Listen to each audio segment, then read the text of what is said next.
welcome back to the Cinema Condition with your host, filmmaker, and creator of the Nerdcore Podcast Network, Raul Alejandro Mendoza. And as always, we are back for another movie with another guest. And today, I am inviting a past guest onto the show. Of course, you've seen her. Well, you've seen her. You've never seen her unless you watched the Nerdcore live show. But you have heard her before on this podcast. She came on the first time to discuss man. Okay, Takashi Miike's audition. I'm not gonna start over, but Takashi Miike's audition, and then she came back for Park Chan-wook's The Handmaiden, and today she is back, and that is Leah Byrnes to discuss 2018's Hereditary, the directorial debut of Ari Aster. Welcome back, Leah, to the Cinema Condition. I'm sorry that we had to do 3 takes. That's fine. I'm glad to be back. Yeah. A lot has changed since the last time that Leah was here. She started streaming. She started playing a lot of Animal Crossing. So I'm really happy about that. I've been able to pop in her streams every now and then. Most of the time it's when Aiden is there, and I don't know if that's a coincidence or it's just, telepathic powers between us too. But yeah. It's probably telepathic powers, honestly. Yeah. But I'm really happy to have you back. I missed you a lot. Missed you too. Yeah. Of course, every time we come back, we usually get movies with castration anxiety, or they're horror films, or they're just movies that we find that are found to be so hot by the public that they get us 1,000 or 2,000 views on YouTube. So, Oh yeah. what's it called? Leia's my good luck charm now. Yeah, we're the dream team. We are the dream team. But what have you been what have you been up to during the quarantine? Well, as you already said, I started streaming video games, so I've just been doing that and getting ready for graduate school, which starts in 2 months. So pretty excited for that. Yeah. Is that going to be online for you, or you actually have to go in person?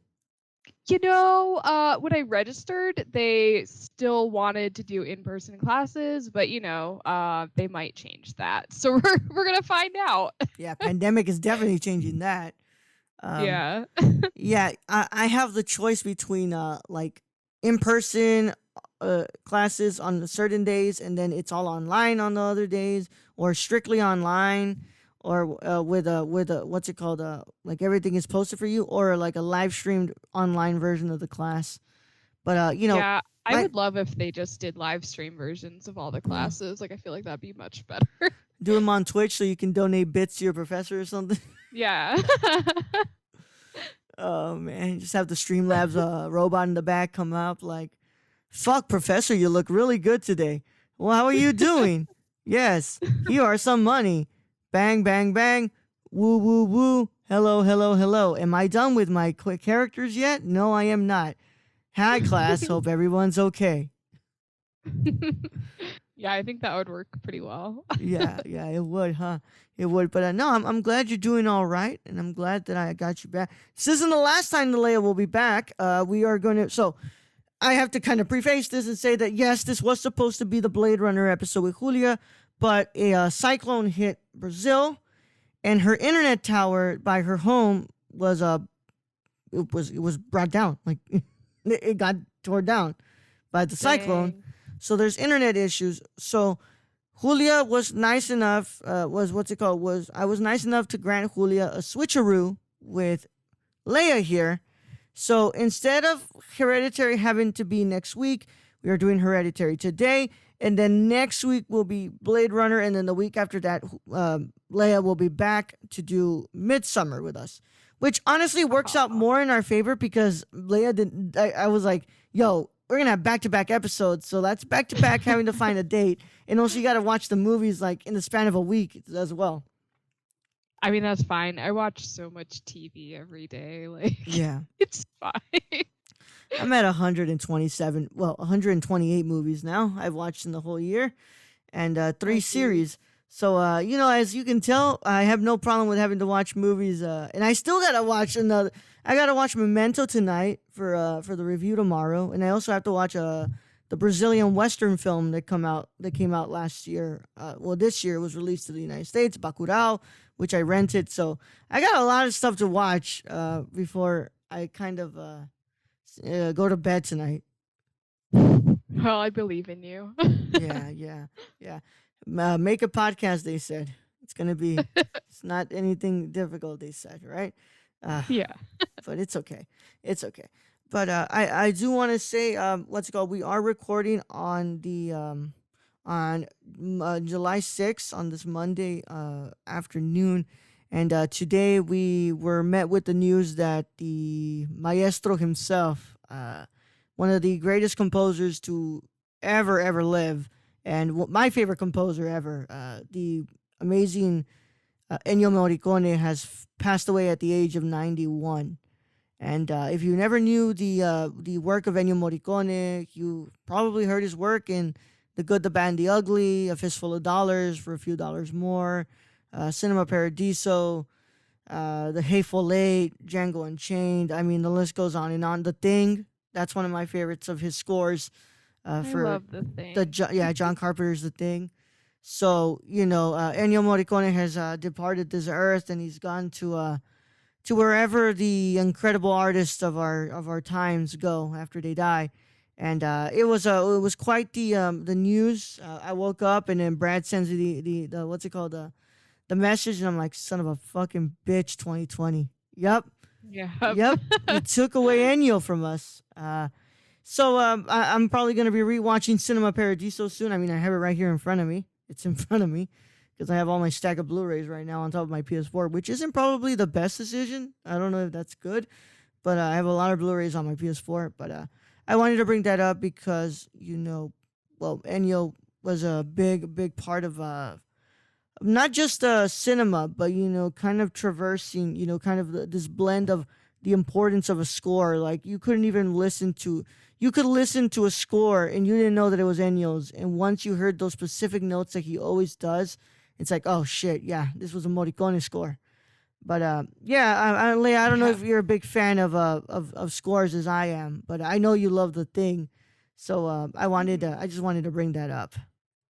Nice. Yeah, I didn't know about that. I literally just woke up like right before recording. So Yep. So chances are I'm going to be rewatching Cinema Paradiso soon, and I'm going to be crying like a bitch, but it's all good because that movie always makes you cry. So we are going to get ready here. So Leah only chose one movie for this podcast. That was Audition. All these three, the elotero isn't outside going through the streets selling elote, and that just absolutely distracted me. Leah only wow, that's just great. Leah only chose Audition for this show, and I chose the other three movies that I wanted to discuss with her. I wanted to because I loved that Leah and I were pretty much the only ones on Horror Month that enjoyed Hereditary and loved it. And I thought, there's a lot of important themes in here that I kind of want to discuss, in a broader aspect. So I said, I'll put her for this one too, and I decided to get Midsummer as well because, of course, I wanted to get her thoughts on that too. Another really important themes in that movie as well. But I know you don't mind, but she is the most. She has the most slots in this whole season, which probably means she's getting brought down to at least 2 or 3 next season. So yeah, that's fine. You were also snagged Portrait of a Lady on Fire Under Your Feet by Alex. So she got you there. I got the other lesbian movie, so we're fine. Ginger Snaps, yes. But yeah, we're gonna be talking about Hereditary. But as always, we have never talked about Ari Aster on this podcast. So we got to bring him up and we got to introduce him to you guys.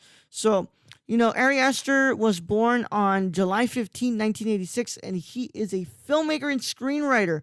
His first short film was The Tale of Two Tims, which he wrote at the College of Santa Fe and submitted to the American Film Institute.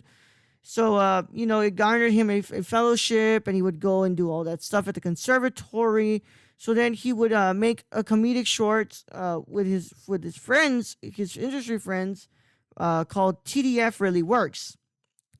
And of course, then Aster would, create his thesis film, short, that would, break him out. And that was the strange thing about the Johnsons, which, if you've never seen it, tell you right now, that's quite a short. And that I got recommended to watch it, but I haven't watched it yet. yeah, it's about an abusive, incestuous relationship between a father and a son. Yeah. And, yeah, it was his thesis film, of course, and he premiered it at what's it called? He premiered it at the God damn it, Slam. I was gonna say Sundance. That's Slam Dance Film Festival in Utah, and but it leaked it online. It got leaked online, and now you can find it on YouTube. And of course, this would all kind of lead up to, in 2018, him releasing this film, and this would be his feature film debut with A24. And of course, he would then work again with A24 for 2019's Midsummer. And now he is working on a 4-hour nightmare comedy with, I believe, A24 again. So, yeah, that's crazy, man. But, he has a lot of influences. Of course, some of the films that he's kind of talked about being his influences were Rosemary's Baby, Fanny and Alexander, Persona, A Matter of Life and Death, The Thing, 45 Years, A Brighter Summer Day, The Age of Innocence, In the Mouth of Madness, The Piano Teacher, 8½, and Repulsion.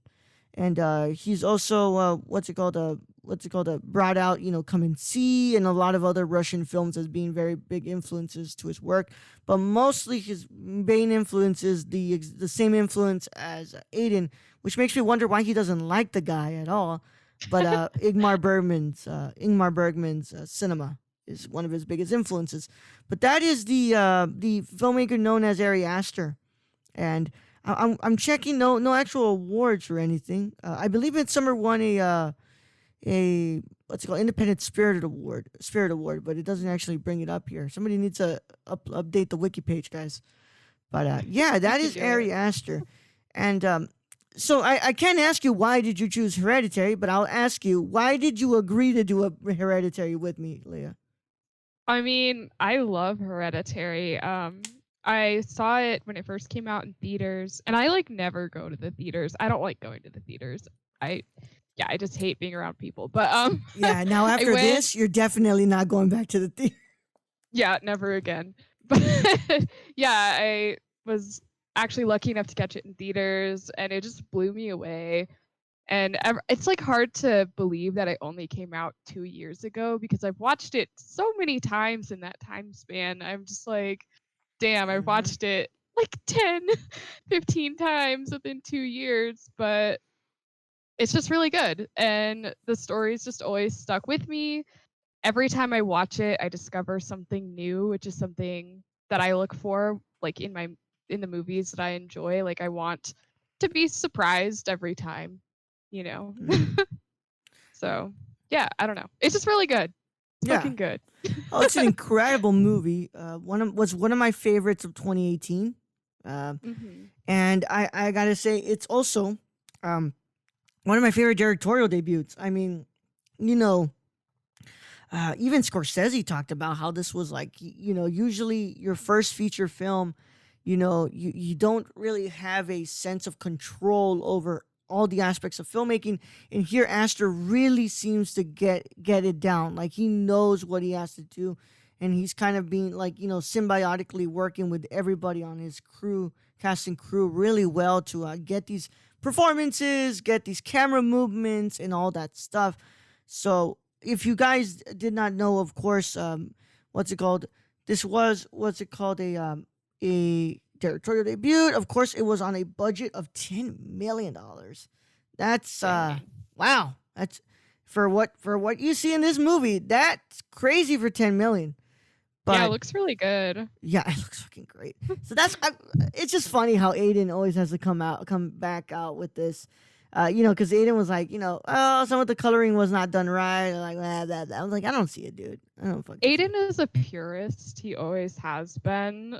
Yeah. He has very high standards. Yeah. I'm a purist in a way too, but I just can't fucking, you know, I can't fucking deny that I love this movie so much, and I think that it brings up a lot of really important themes and just the whole story behind this. So Exactly. I always am looking more for a good story rather than something that's cinematically beautiful. Like mhm. a lot of my favorite movies, I can like acknowledge that they're kind of trashy the way they're shot. Like they're not exactly beautiful, but the Yeah, story is good. And so that's what yeah, I'm about. But I'm also not mhm. like a film major or whatever. Like I was all about English, so Yeah, I always prioritize story over than yeah. Well, you're everything one of my else. you're one of my favorite cinephiles because you're more into the thematic analysis of film. Mhm. And Exactly. it, if you were given the chance to write a book about film and the analysis of film, or to write a script that would be bought instantly, I feel you go directly to the book because you Mhm. enjoy more about the thematic analysis than you do having to create film. Mhm. Hmm. Yeah. Yeah. So, Hereditary is a family drama that includes the cast of course, Toni Collette in one of her best performances that should have been nominated, and it also features Alex Wolff, Millie Shapiro, and Gabriel Byrne. The film is about a family that just loses their matriarch in their family, their grandmother, and as they maneuver the loss and the grief in the family, other events transpire, and it leads to a satanic plot that happens halfway through the film, and we find out some scary, scary secrets about about the grandmother's past. And that is Hereditary, of course, released in January 21st, 2018, at the midnight section of 2018 Sundance Film Festival. And they made over 80 million on a 10 million budget, and it has become one of the highest grossing films from A24. So take that with what you need. I don't really care about the money, but Yeah, me either. yeah. I just Still impressive though. Yeah. Oh, of course. I mean, that's what got Aster to do Midsummer. I mean, they were like, "Oh, you just made Yeah. a shit ton of money, dude." Uh, so might as well get you another movie in here. But yeah, it's this movie. It brings up a lot of really interesting themes. I mean, you have the whole persisting theme of grief and loss throughout the film. You also have, the the mental illness part of this film that gets discussed at great lengths. There's a lot going on in here that kind of make it a really interesting film to analyze. And this was my third time watching this film, I believe, or fourth. I've lost track at this time. But Nice. yeah, it doesn't change. It does not change a rating. I think it's still a 5-star film. Maybe Yeah, not I entirely I love perfect, it. but it's great. Yeah, I mean, I've watched it like 10 times and I don't get bored of it any Yeah. time I watch it, and I'll find like at least one new thing. Like I was like, "Oh, I don't have to take any notes. I've seen this movie so many times," and I still wrote 5 whole pages of like new notes, and I'm like, Hmm. "Okay, guess there is more in there." Was there anything that you noticed this time around that you didn't see on the last one? Because I noticed when Toni Collette is surfing through the photo album. Yo, I saw the history teacher in one of those pictures with the grandma. Oh, I didn't actually notice that. I just Yeah, am always like, "Okay, old people, old yeah. people." I looked back and I was like, whoa, hold on, bro. I was like, yo, that's the history teacher. That makes what the history teacher talks about in class even more ominous, I feel. Yeah. I was like, yo, and I was like, whoa, that's the history teacher. Like that was like, I had to rewind. I was like, yo, am I seeing this right? Yeah, that's the fucking history teacher, man. That's amazing. I'm gonna have to go like check that out. Yeah. Uh, but anything that you caught on this time around? Well, usually when I rewatch it, I focus a lot on the demon lore because I always just find that really interesting. So this time I tried to focus more on like the mental illness and trauma. And like one thing that just always like, I don't know, one thing that usually sticks with me is like looking at like, you know, how Toni Collette's like brother like died with like his mental illnesses and stuff. Mm-hmm. But I always forgot about the mental illnesses like her mom and her dad also had. And so I was just kind of Mm-hmm. looking more into that and thinking about like, you know, is it real mental illness? Is it weird demon shit? And then just like looking more into the free will aspect of the thing. Mm-hmm. So, Yeah. but yeah, we'll talk more about that. Yeah. That Yeah. was a really interesting part in there because and that's also one of my favorite scenes in the film. I think it's that whole, you know, the what kind of grief anonymous? I don't know what it is. It's like Yeah, a support group. basically. Yeah, it's like a support group, and God, that scene is amazing to me. I really like I that love scene. that scene. Yeah, It was chilling the first time I watched it just because there's like tons of mental health issues in my family. So I'm like, oh, cool. yeah, Great. yeah. Same with Sweating mine. now. Same with mine. And I was like, huh, yeah, this is kind of like what my family is. And I mean, Yeah. it literally goes into the title of this film that mental illness is hereditary. Hereditary. Yep. Yeah. That's the scariest part of this movie Yeah. to me is just Yeah. the mental illness portion of it. I don't believe in any demon shit. I just think it's cool. So Yeah, I think it's interesting. I don't really believe in it, but I think it's interesting as shit. But yeah, we're gonna go ahead and get started here. Did you wanna let's just go in straightforward with the mental illness part, and then we can just kind of maneuver other stuff, and we'll go ahead and start there. Is that fine with you? Yeah, why don't you start off? Because my notes are kind of all over the place, so it'll Yeah. give me like time to find stuff. Yeah.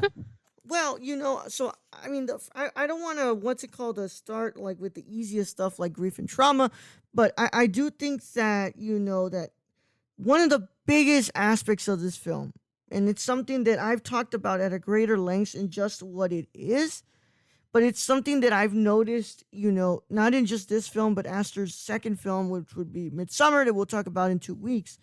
But the whole idea of generational trauma and how that's passed on in this film, at least, from women to women. So first of all, you know, yes, the mental illness is hereditary, but the trauma seems to be, passed on from generation to generation. I mean, the grandmother passes it on to the brother passes it on to the sister. Not the grandmother. I'm sorry. Yeah, the grandmother passes it on to his daughter, to her son, then to the daughter, and Toni Collette, and then Toni Collette is kind of passing it on herself to Alex Wolff's character, and in a way, I think I analyze it in the sense of wanting these hosts for payment. To me, in a sense, it is the passing of trauma onto these different people. And when you find a body as they want, a healthy body, one that hasn't been through quite the amount of trauma that Toni Collette's character has, you're kind of finding a body that's that not entirely healthy, but it's enough that you can use it. Mm-hmm. Yeah. So yeah. And I was gonna say, I mean, it's such an interesting topic about generational trauma. I talk a lot about it when people ask me about being Latino in this country, and I tell them I don't carry just my family's trauma. I also carry my ancestors' trauma and everything that's kind of happened before, and it's kind of stuff that we carry. And the grandmother kind of carries the death of all these people in her life, and just what she does within the whole satanic cult and this the mental illness she brings. So she tries to pass it on to her son, but her son kills himself because he's schizophrenic, and he believes that his mother put all that into his head, whether we know or not that it was mental illness or was it the demon shit, we don't know. And then the one that it didn't get to that way was Toni Collette's character. Mm-hmm. She kind of gives in to it. She admits she had a son that she didn't want to have, but her mother kind of convinced her and eased her way into having her have a kid. And then she has another kid, which is completely taken from her and is raised by the grandmother. And Colette's character doesn't really, do anything beyond that. She kind of lives with that instead of, the way that it would have affected, the son of the grandmother, having him kill himself. Yeah, I feel like the grandma is the one who is, like instilling most of the trauma into the family. Like, we don't know her past. We don't know what weird shit has gone on in her life before, but we can definitely see through just every member of her family. And then, like, we can just see how much trauma she's instilled on her family, even if you look at it like as they all have mental illness. So grandma had DID, dissociative identity disorder, and dementia near the end. Dad had psychotic depression and starved himself. Brother was schizophrenic and killed himself. And obviously Toni Collette has tons of anxiety, maybe a little depression. I don't know what else is going on with her, but very, very apparent she has anxiety. So I feel like a lot of that is kind of grandma's fault. I don't know. Like 100%. Yeah, because if you are looking at it as like a mental illness, then obviously it's like passed down from the parents. Because I think there have been studies, where mental illness is hereditary. But if you also look at it as maybe there's like no mental illness other than a lot of anxiety going on for very like real reasons. Like if you just look at it as it's just weird demon shit, then grandma's DID could be like, oh, her other personality wasn't really like a personality. It was just, she let demons inside. And then dementia, old age, and maybe she wasn't as demented as people thought. Like maybe she was just still being weird with demonic shit. Yeah. And then brother may not have been schizophrenic. Like he was probably right that grandma kept trying to put demons inside him. I don't know, And then maybe that, that other personality, was what led her to be manipulated by the cult, and they were able to use her more easily, and it leads to, her passing on all these other things to her family and basically setting up the whole story of, the satanic plot in this film. So it's rather interesting because there's especially when you look at it through the lens of this film having to be from women to women, from the grandmother to her daughter, from the mother to the daughter, and not a lot. Like I said, not a lot of films handle women in hysterics as well as these two movies handle it. I feel like he handles grief just really well. Yeah, it's there's absolute chills that go up my spine every single time that Toni Collette, when she finds out the daughter, her died, and she's just there harrowing and screams and in crying that she wants to die. And it's like the way that it's not just performed by Collette, but the way that it's framed, the way that it's handled by Aster, it's quite interesting. It's not a lot of male directors get that right.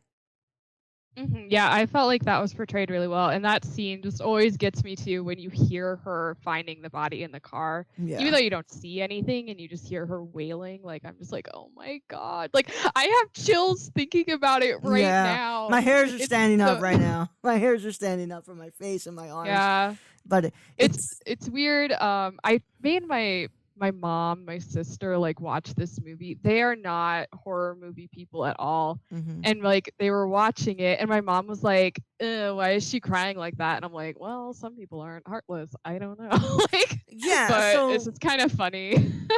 When I watch this, and I'm not gonna, this is not meant as being a call out to my cousin, but when we watch this, and when my cousin, her friend, and my cousin's boyfriend, when she saw that scene, she was like, dramatic much? And and her boyfriend goes, what the hell are you talking about? That's not dramatic. She just lost her daughter in the same week that she lost her mother. Except even more traumatic because she found like the body. Like I feel like when someone dies of an old age, like it's sad, but you kind of saw it coming. You have a little bit of time to get prepared.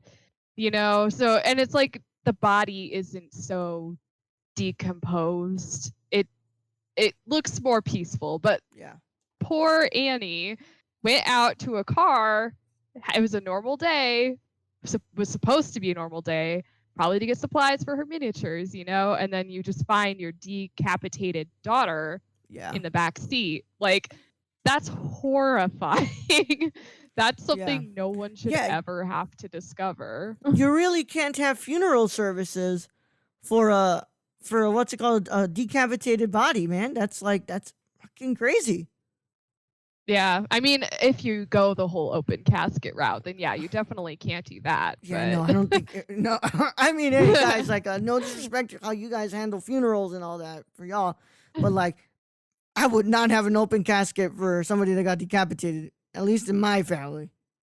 Yeah, I'm really into like death culture. So like, there's this mortician, Caitlin Doty. She has a series on YouTube called Ask a Mortician, and so she'll look at all the different ways that, you know, death is handled in cultures and like just the open casket aspect. And so like after, you know, getting really into her, I'm more into like just the like either cremation or like a natural burial where they just throw you right in the ground. They don't pump you up full of anything, you know, just throw me in the dirt. Yeah. As I said, I would like to. As I said, I would like for my ashes to be spread at Teotihuacan, at the Temple of the Sun in Mexico. So I want my ashes to be spread there. But yeah, what's it called? But yeah, no, I mean the whole, and it's quite it's not funny, but somebody posted a meme of you know, Millie Shapiro and the poll, and they were like, you know, Millie is me, and then the poll's 2020. Yeah. I was like, sons of bitches. But it's quite interesting how, you know, each member of the family kind of maneuvers grief and loss in this. You know, Annie is very much trying to stay focused on her work, but she's very, very, you know, anxious, and she kind of, you know, is still very, you know, depressed over the fact that she's lost her mother. And of course, after she loses her daughter, it's even worse. Her anxiety goes up the roof, and she attends support groups before her daughter dies, but after that she doesn't.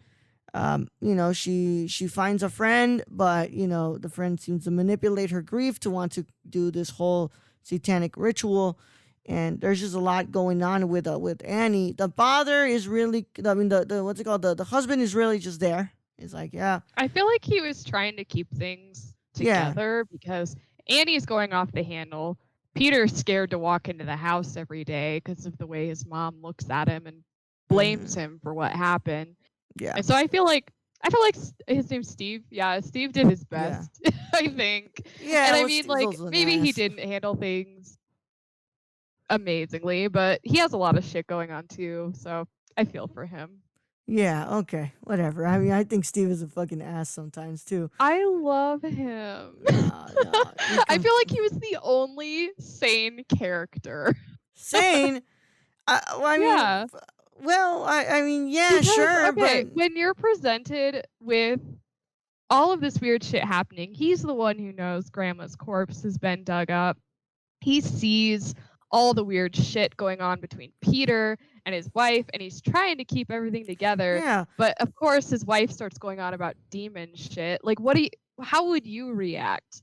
I would probably react the same way Steve did, where he's like, "What the fuck are you talking about?" You know, but demons also, like, aren't real. Yeah, but also, like, he doesn't have like a big presence in there where he tries to console Annie.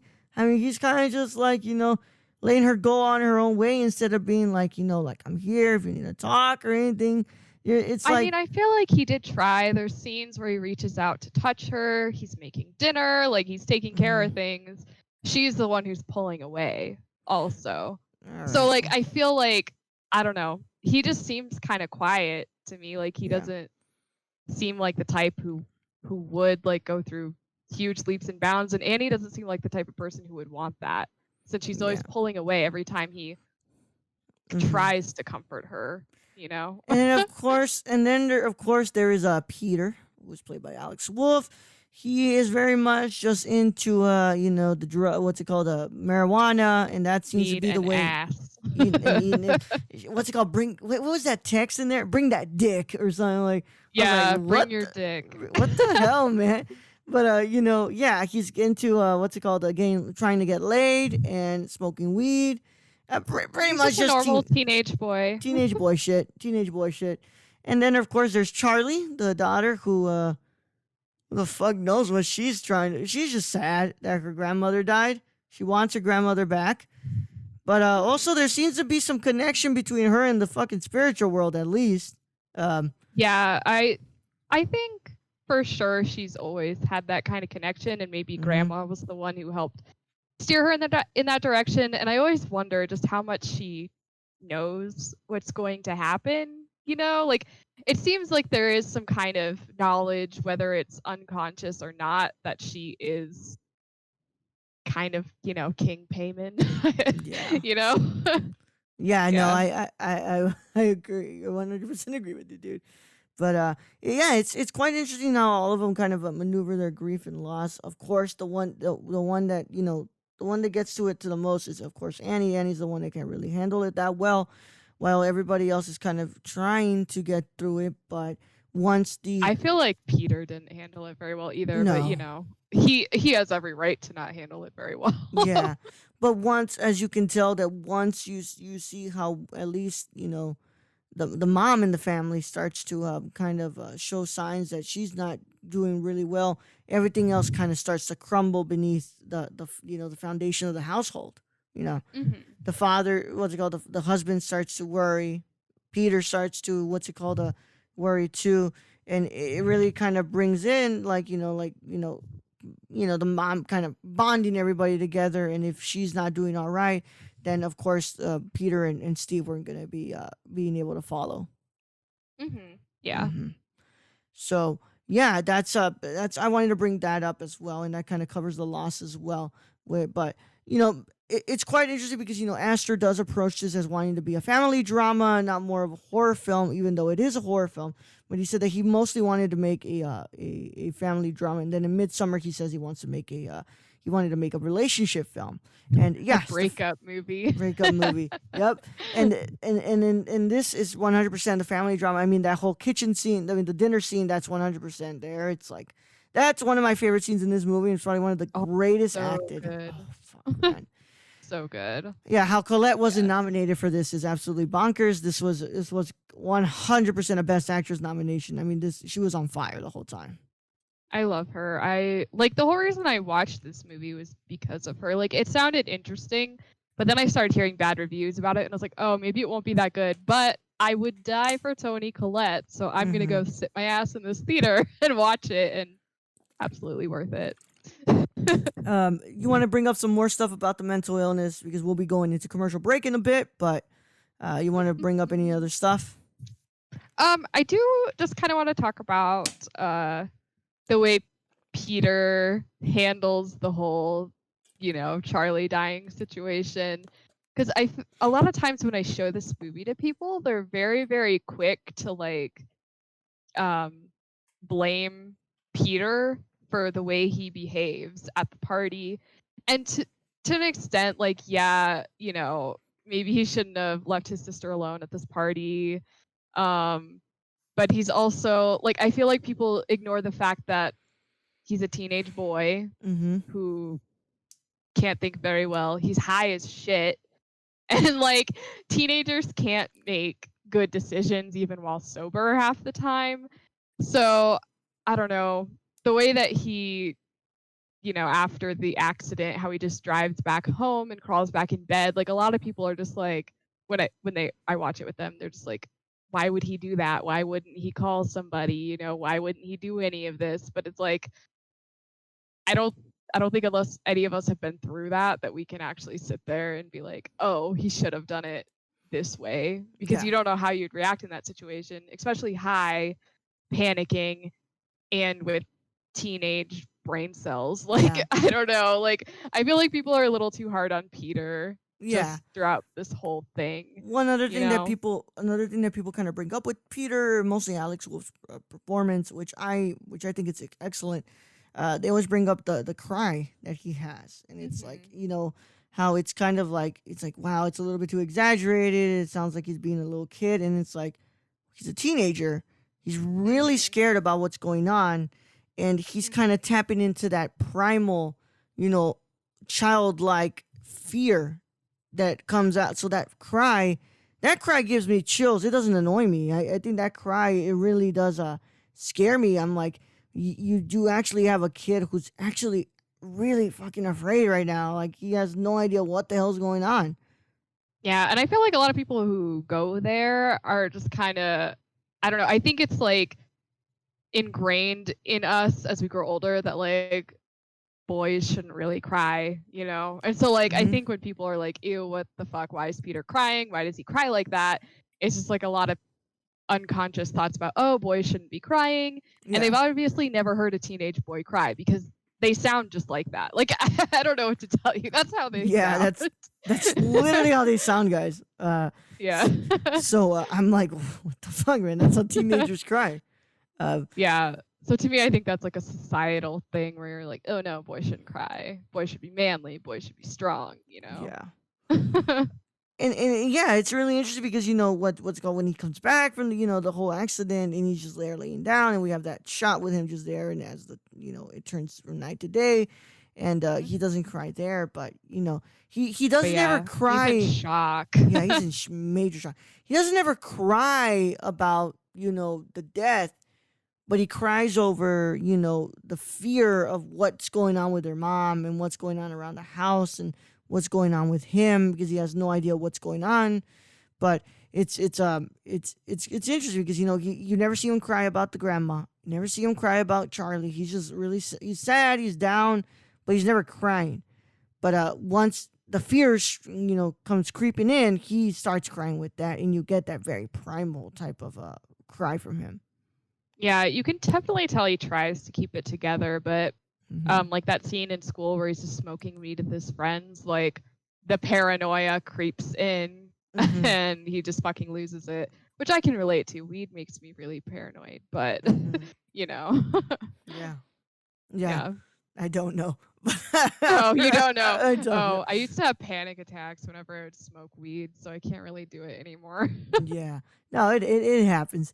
It happens, but yeah, it's that's the only other time other than when it's around the family that he cries, but that's because he's having a fucking panic attack, dude. The kid's having one, and I mean, I would too in that situation. Yeah. So I don't really understand when people are like, oh fuck, it's like this kid's so annoying. This kid's being like, it's a fucking teenager, dude.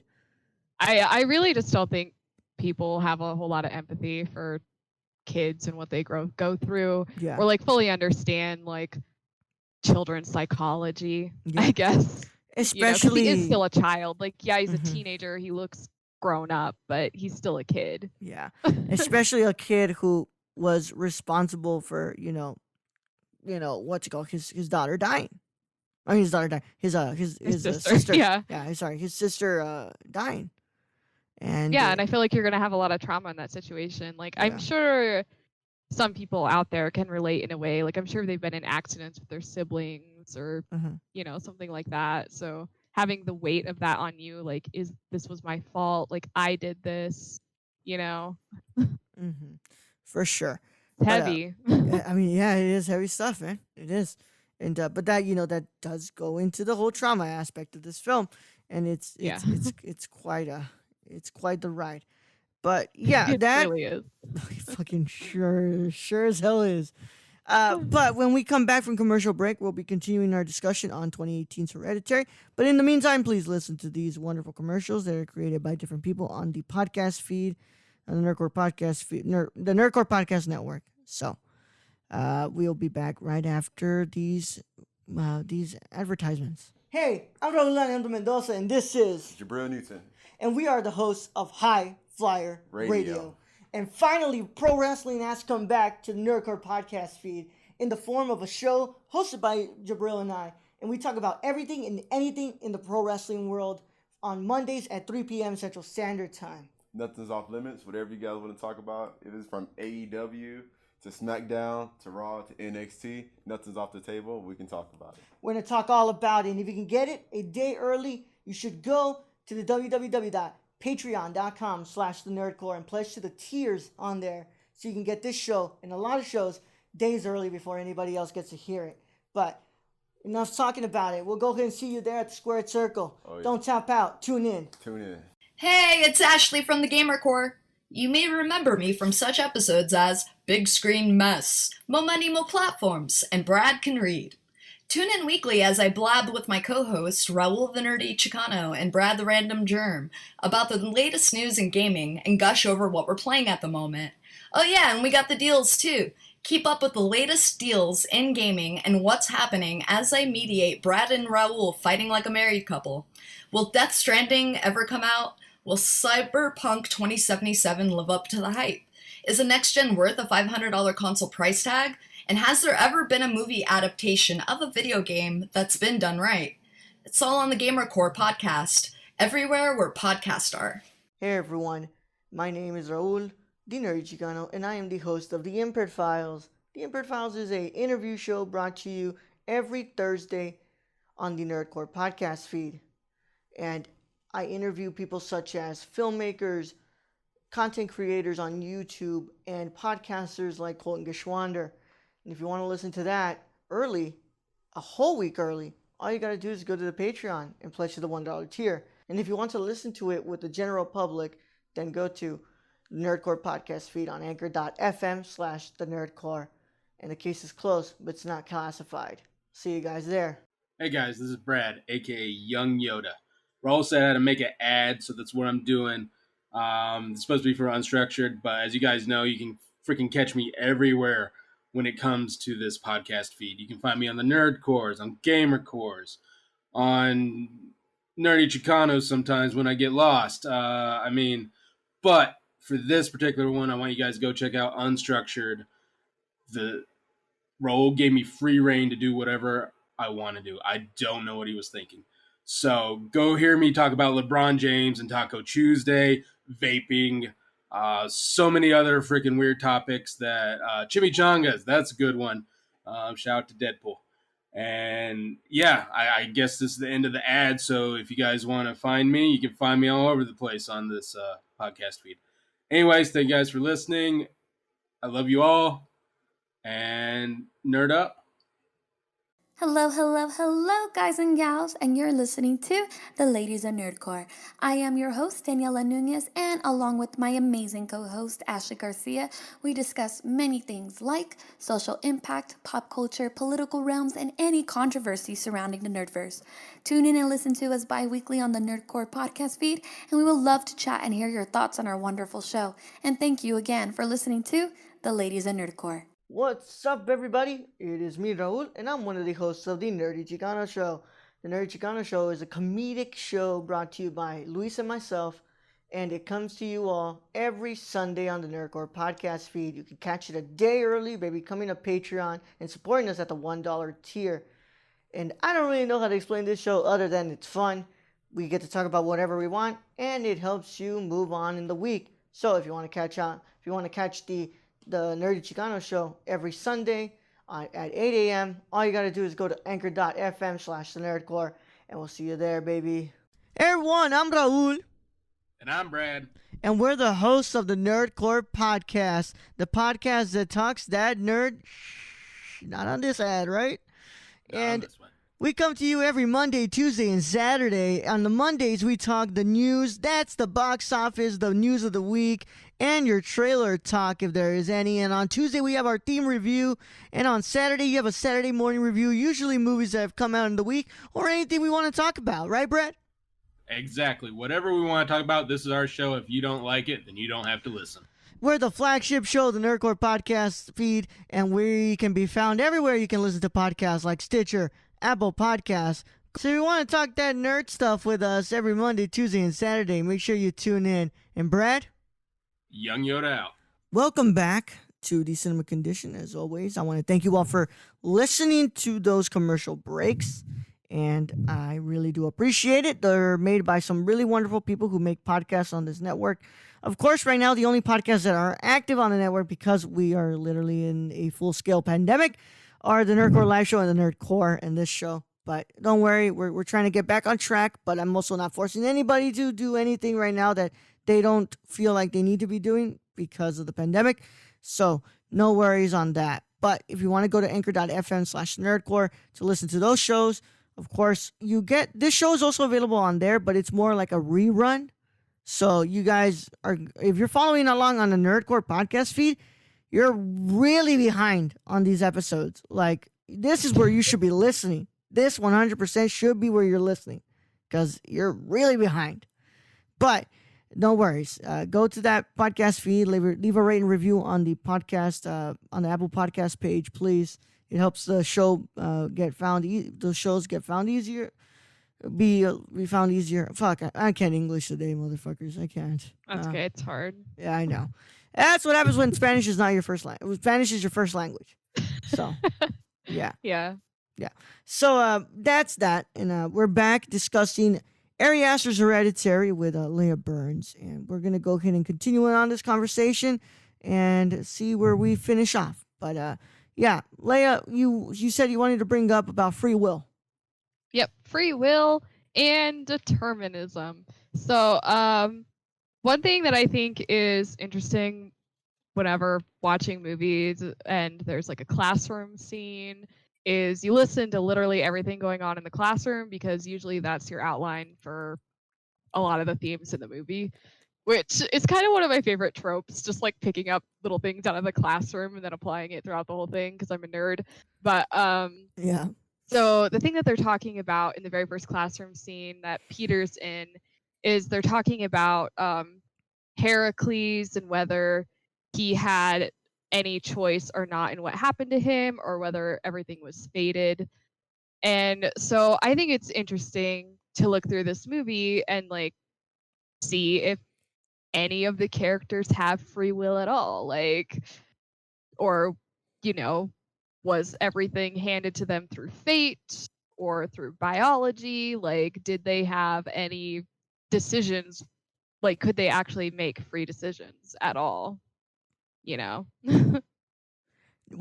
Yeah. And it's quite interesting that they kind of discuss that because you're like, you know, you kind of go back to the root of what our, you know, basically our scholarly, discussions are always rooted in, and it's back to ancient Greece, and they're kind of discussing that.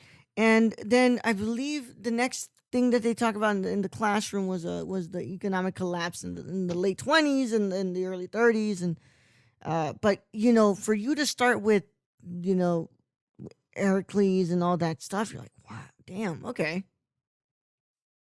Yeah, and like I think it's interesting that like once the discussion starts, so like I think one of the first thing the teacher says is he's trying to get the kids to discuss Heracles' fatal flaw, and as he's talking about that, all we're seeing is a close-up on like Bridget's ass because Peter's staring at it, and so it's kind of funny in like the sense where you're like, all right, Peter's fatal flaw is he's just trying to get some ass. Yeah. You know?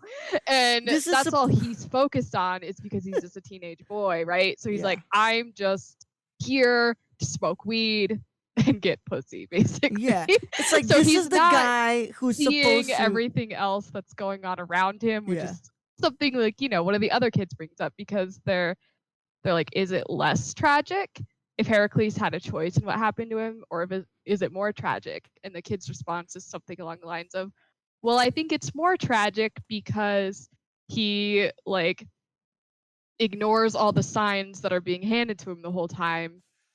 So he, you know, he had no choice in fixing it.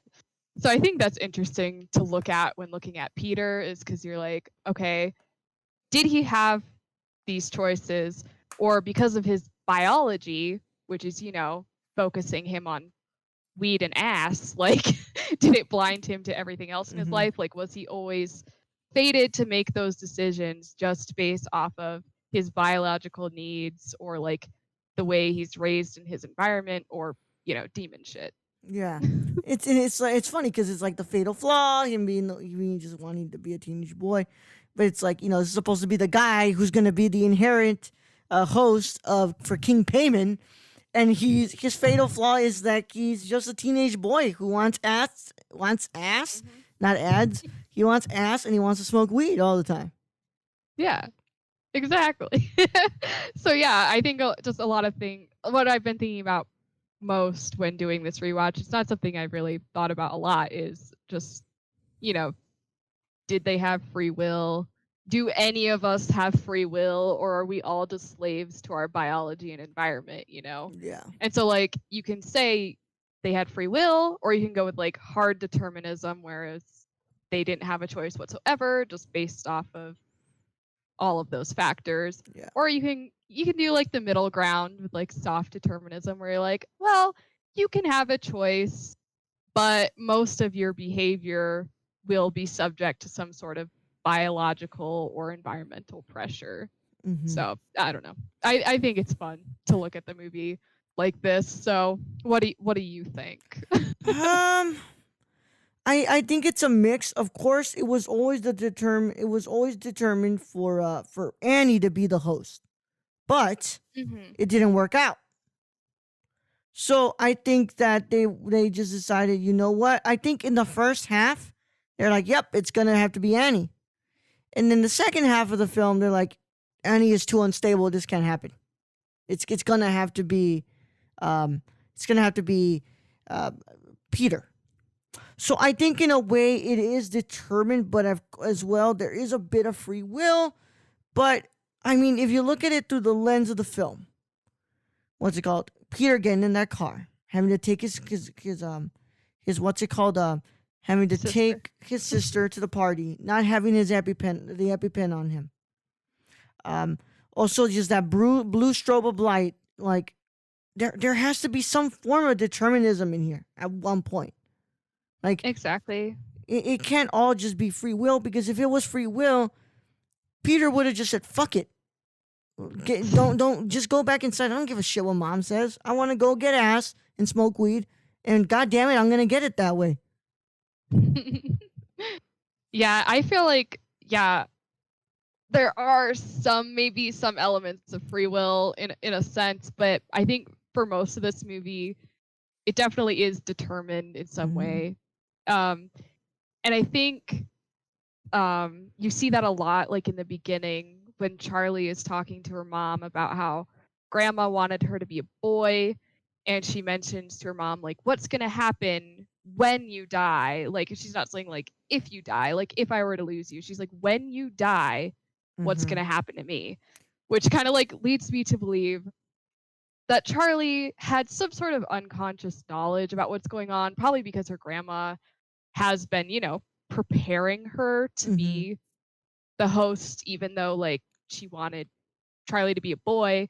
But I feel like you could see that a lot in like the ways that Charlie was always meant to be the host through Charlie's art, and through like the like little snippets you get where like they're going to the party and you see that like symbol on the post that ultimately like beheads her in the end. Like I feel like it was all carefully planned by this demonic cult to have it end the way it did, and they got there. I don't know if like some things were messed up along the way because of some sort of free elements or free will, but like ultimately they got there in the end. Like it was determined that it was to be this way, and it happened. I think another instance of that is when of course the famous book burning scene. So she tries to burn it at first, it starts to light her on fire, kind of saying like, okay, maybe they actually don't need me now. I think I might have to die. But then after all that she's finding out, she's like, okay, well, if Peter needs to be saved, I need to be the one to kill myself.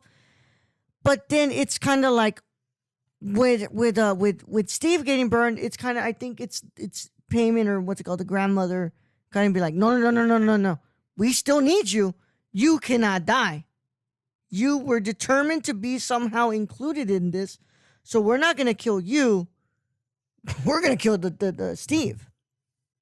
Yeah, and so like I think that light that we see is Payman because Payman has like the power to show visions, manipulate human thoughts, and his powers are like making spirits appear, which can be like the light that we see, you know, because they can be like little servant spirits, or it could just, you know, be him, and that's just how he's floating around because we see it when Charlie's up in her room making art and we see the light go to the window, and that's how she goes out to like find those weird creepy naked people in the woods burning shit, and that's what upsets Mom, and she's like, go to fuck to this party.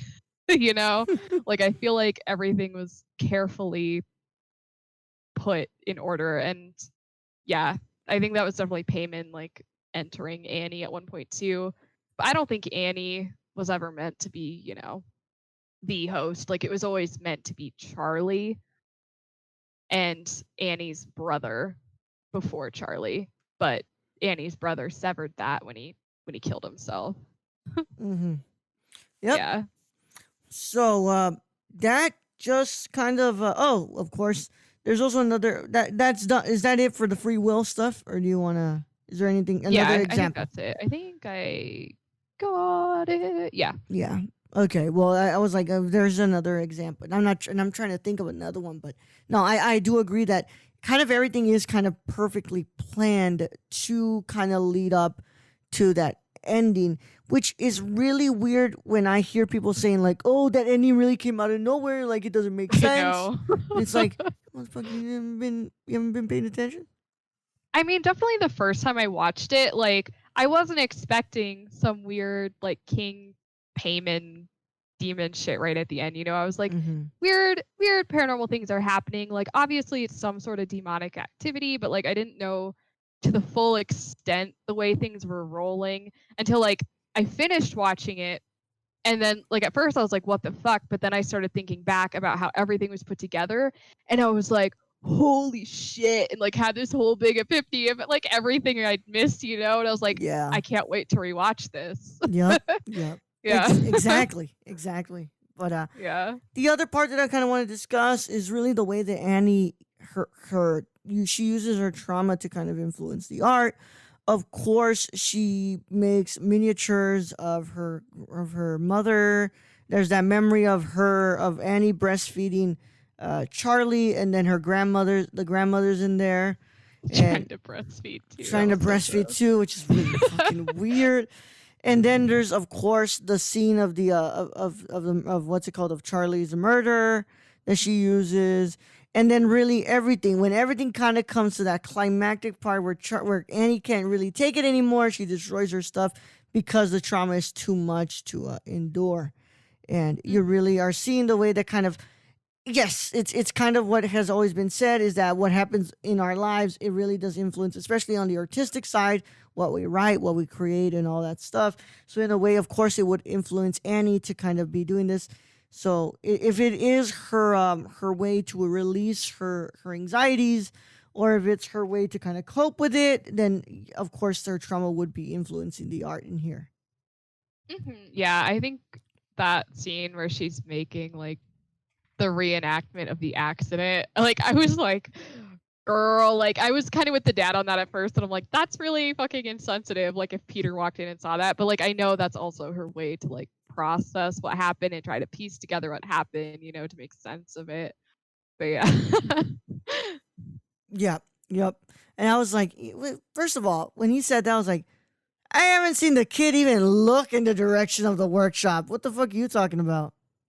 I mean, it's in the same hallway as his room though, so I'm just kind of like, yeah, it could be bad. Yeah. But I mean, it's the way that she maneuvers her grief, and the way that it helps her. So, you know, like we think about other people who like, okay, listening to music helps me kind of cope with these feelings, you know, or watching movies, or writing poetry, or writing scripts, or whatever. Like it's just all of it kind of the way that trauma works hand in hand with art. And you really do see it in here, because of course this film really at the what's it called, at the center of it, this is a film about trauma. Yeah. So let's get into the spooky stuff, and let's go ahead and finish up with that. We're gonna go ahead and have All a right. conversation on the good old demon lore here. There's a lot of Well, extensive. I think a good way to get into the demon lore from what you were just talking about would just be to transition to Charlie's art, because all Yeah. of Charlie's art is just, you know, it's weird, creepy shit. Like obviously she's like a middle schooler, so you know, her drawings aren't the best, but when you look at her art, like she makes those little bottle figures, where she'll have like a pill bottle or like a little ink bottle or just any sort of little glass bottle, and she'll attach arms to them with wires and like little feet with wires and erasers or whatever the fuck, you know. Mhm. And you see that art come into play with setting up a lot of the demonic themes in the movie. So like the decapitated pigeon head, like when she just cuts that pigeon's heads off and sticks it on that toy, it comes back later, when Annie like runs to Joan's like apartment once she figures everything out, and she's like, oh, they're trying to hurt my kid. And you see like a shot of Joan's table that's kind of been transformed into some sort of altar where, you know, there's like Peter's like picture like in the center of the table with like crossed out eyes and stuff. But then you see Charlie's art that obviously someone had went in and like stolen Charlie's art from her room or something for this altar, but it's that same pigeon head figure standing up like in the center of this altar, and then you have several like headless bottle people bowed down like right in front of it, and that like sets you up for the end where you have like that Payman effigy and the headless corpses of Grandma and Annie like bowing down to it. And the like effigy is like Charlie's head just stuck on that wooden figure with a crown on it, just like the pigeon drawing. So that's why part of me also wonders how much like Charlie knew about it, because obviously she must have had some sort of vision in the sense that she made these things that happen ultimately, you know. To an extent, I think that she was I think she was. I think probably one of the only things that she didn't know was the death that she was gonna die. But I think she kind of was kind of cognizant of everything that was gonna go down. Yeah. But yeah, so that's some fun stuff with Charlie's art. Is if you pay attention to it, you can see it, and it'll help you just kind of make more sense of the ending there, which is fun. Speaking of Charlie's death, I wanted to read this part here and then let you go back to it. But okay. It's reflected of a real life incident in 2005 in Marietta, Georgia, in which, scroll to the side, please, John Kemper Hutcherson accidentally decapitated his childhood friend and passenger, Frankie Brom, on a telephone pole after the latter had leaned his head from the vehicle to relieve the symptoms of his inebriation. Hutcherson then drove home with Brom's headless corpse in the car and fell asleep until a passerby walking with his toddler noticed Brom's body still in the truck the next morning and notified authorities. Jesus. Fucking crazy. That is so crazy. That scene like fucking haunted me the first time I saw it, because like in the theaters, that thunk of her being decapitated was so fucking loud. Yeah. Just like curled up in like a little ball and just had to sit like that for the rest of the movie. I was like, that's disturbing. Another fascinating fun fact. Aster said that during filming, Alex Wolff told me not to say the name of the William Shakespeare Scottish play out loud because of some superstitious theater legend. I smugly announced the name, and then one of the lights burst during the shooting of the following scene. That's fun. That's actually really funny. Yeah, especially when they're like doing demon shit. They're like, oh no, they're here. The demons. Hey, demons, it's your boy. It's Payman. It's Payman. What's going on? But just go back to the demon stuff. I wanted to bring up that stuff because it's quite interesting fun facts about this. Oh yeah. it's really cool. So like obviously I didn't know a lot about King Payman the first time I saw this. Like I had never heard of King Payman until this movie. So I went in like a deep dive of King Payman lore. So like King Payman, he's first mentioned in Crowley's Grimoire of Demonology, the Goetia, the Lesser Keys of Solomon. And basically that book is just like a giant Pokedex of demons, right? So you learn about the demons, how to summon them, what they do, Pokedex all of that demons. fun shit. Yeah, and so like in the Goetia, it's like specified that Payman can provide knowledge of arts and sciences, which is cool when you think about how art is like, you know, woven into this movie too. So his knowledge includes all arts, secret things such as knowledge regarding the earth, the water, the winds, and he will answer all questions asked of him because he knows all of the affairs of the world, and he can reveal hidden treasures, which we see is what the demon cult wants the most, is just kind of money. But I guess they do want a little bit of knowledge too. In the demon text Abramelin, King Payman, his powers include knowledge of past and future events, which is interesting when thinking about how much did Charlie know, since she's always been meant for King Payman's host.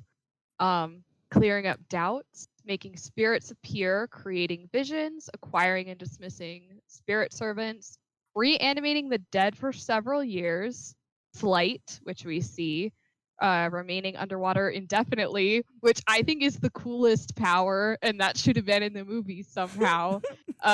General abilities to make all things, all sorts of people in armor appear at the behest of a magician. So I think that's really cool. He can manipulate human thoughts and show visions to humans.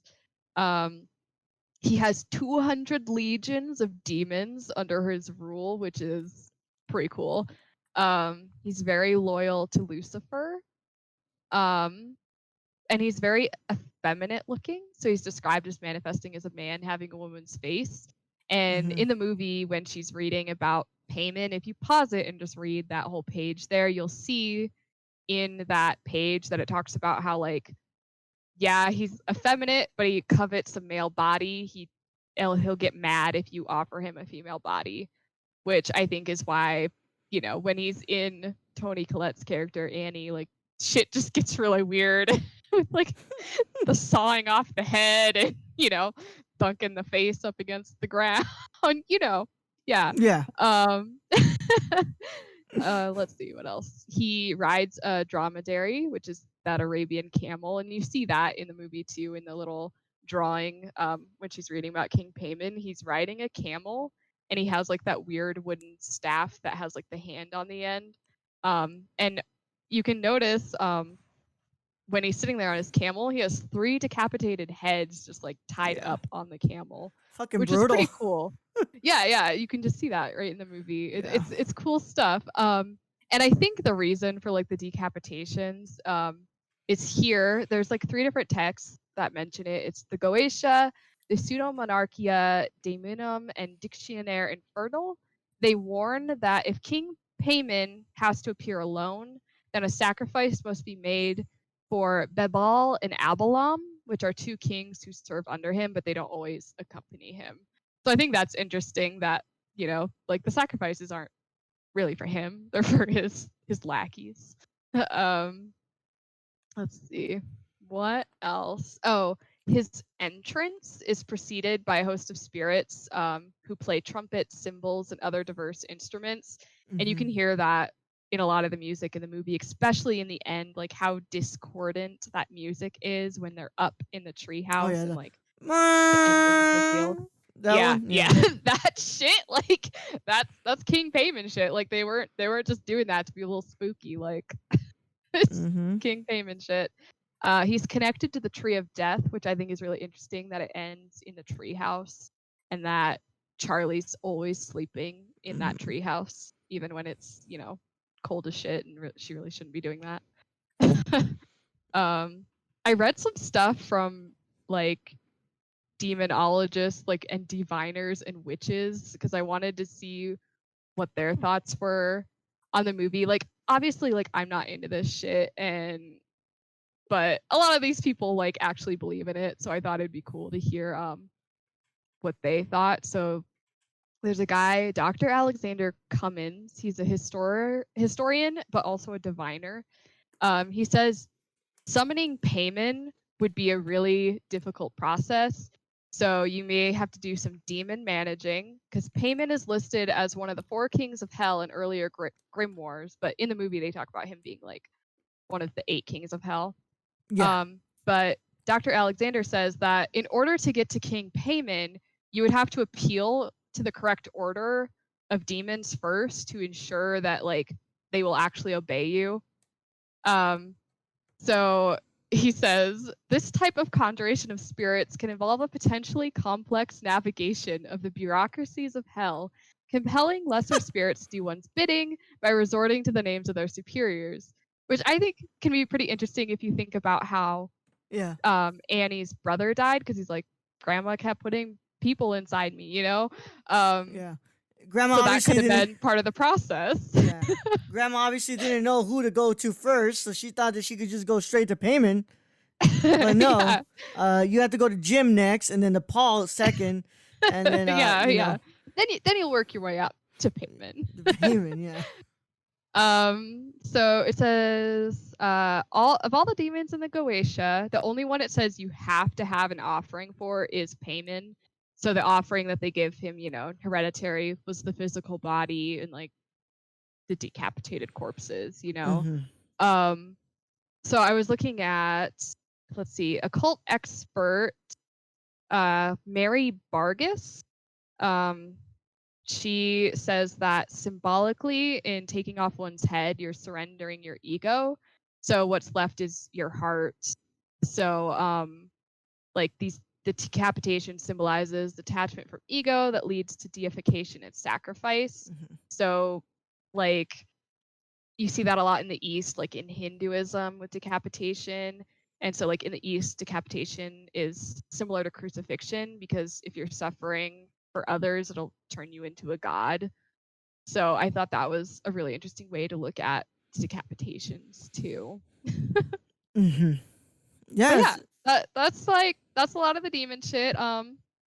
Apparently witches are still torn on whether or not King Payman is accurately depicted, but I think it's pretty clear that they did their research, because while consulting what I could from like demon text, like I've seen a lot of what was in there Mhm. shown in the film.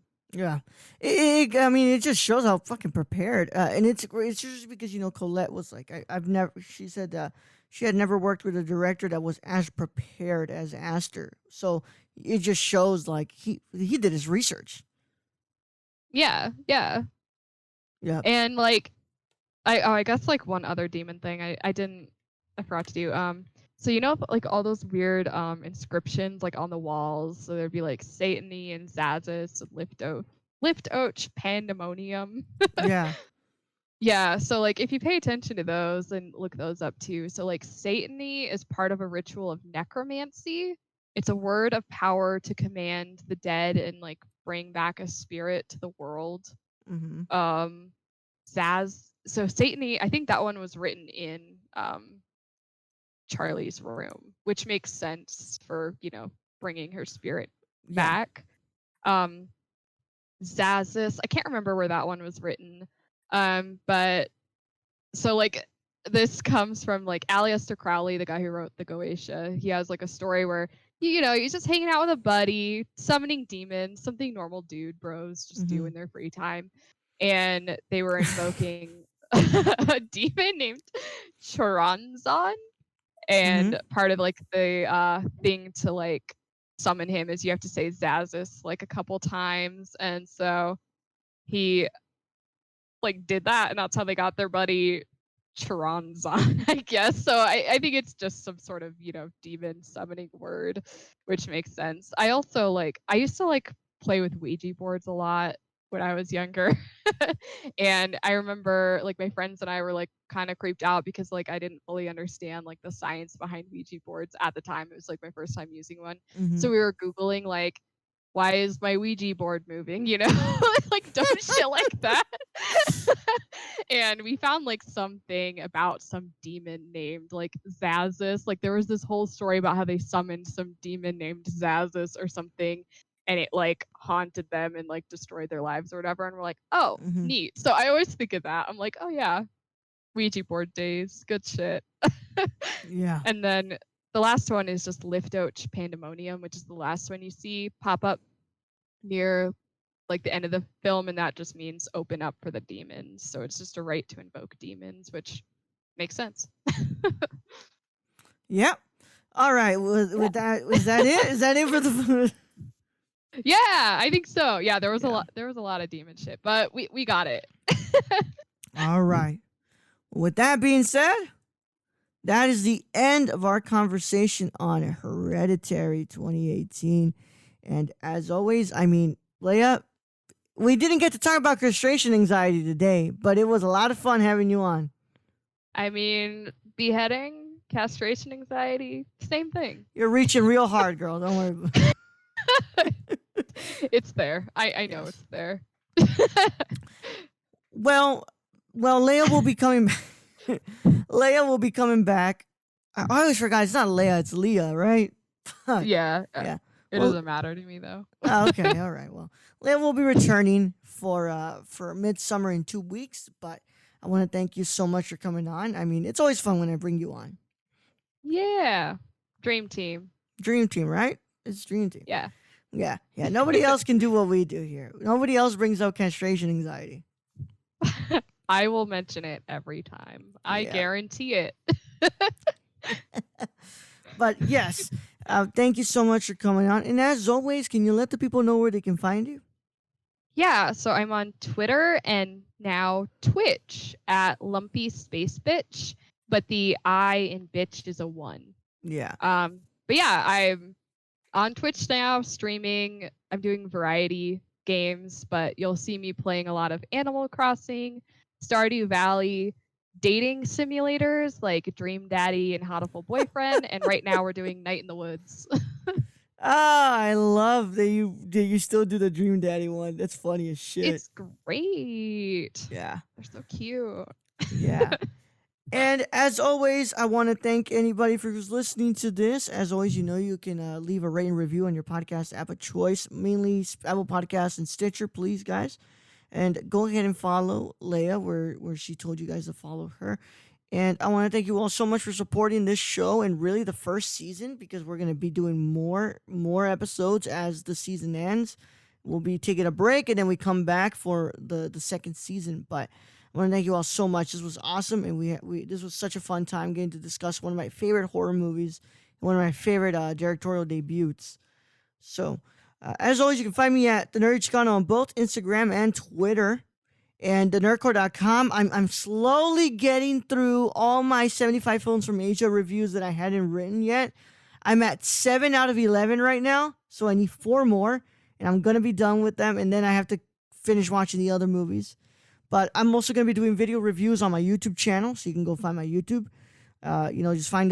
Just search up Raul Alejandro Mendoza. You're going to find a lot of Mexicans, but you're gonna know which one I am. So you'll be able to recognize me. But as always, I do host the shows like Nerdcore Live Show, Nerdcore. We're going to be doing our Christopher Nolan month next on there, so you guys can go check me out on there. And as always, on every weekend on the Nerdcore Live Show to talk nonsense and raise money for charities that need it right now. So we've been doing that. And of course, Leah is not the last time she'll be here, but we'll see her in 2 weeks. But in the meantime, I want to say I really have an outro. And I just remind you guys that life is about filling it with more beautiful art and great art. So watch a movie tonight, and we will, I will see you on the next one when we discuss Blade Runner with Julia. And I'm hoping that's the case, because if it's not, then it's going to be Leia again for Midsummer. But all right. Thank you guys for listening. We'll see you on the next one.